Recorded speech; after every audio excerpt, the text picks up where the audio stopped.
మొన్న కూడా క్రిందటిసారి 5 రోజులు కాల్పుల విరమణ అని చెప్పిన తర్వాతన దాదాపు 50,000 మంది సైన్యాన్ని ఇరాన్ చుట్టుపక్కలకు పంపించింది అమెరికా. అట్లాగే మళ్ళీ 10 రోజులు కాల్పుల విరమణ అప్పుడప్పుడు ఇంకొక 50,000 మందిని పంపించింది, దాదాపు 1,00,000 మంది. సరే, ఈలోపు అమెరికా 2 ధ్వంసం అవడం ఎన్ని పక్కన పెడితే ఇప్పుడు కాల్పుల విరమణ, యుద్ధ విరమణ అన్నారు కదా. కానీ తాజాగా రాయిటర్స్ వాడు ఎవరైతే అమెరికాకి తొత్తు లాంటి మీడియా ఏజెన్సీనే చెప్తుంది ఏంటంటే, అయితే కాకపోతే ట్రంప్ మీద వీళ్ళు కడుపు మంటతో కూడా ఉంటారనుకోండి, డీప్ స్టేట్ బ్యాచ్ అనమాట ఇది. అమెరికాకి సంబంధించినటువంటి 50,000 ట్రూపులు మధ్యప్రాచ్యానికి చేరుతున్నాయి. ఇది ఇంకా కంటిన్యూ అవుతుంది. మొన్న 1,00,000 మంది చేరారు, ఇప్పుడు మళ్ళీ చేరుతూ ఉన్నారు. థౌజండ్స్ ఆఫ్ మెరైన్స్ని అక్కడికి చేరుస్తున్నారు. ర్యాపిడ్ ట్రాన్స్పోర్టేషన్ జరుగుతోంది.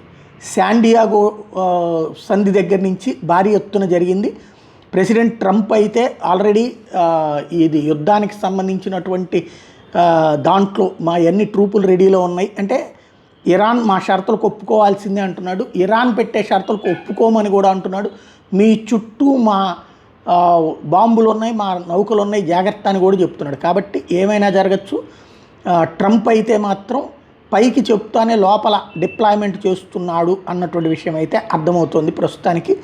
అవి భారీ ఎత్తున వెళ్తున్నాయి అన్నటువంటి విషయం అయితే ప్రజలందరికీ కూడా తెలిసిపోతుంది.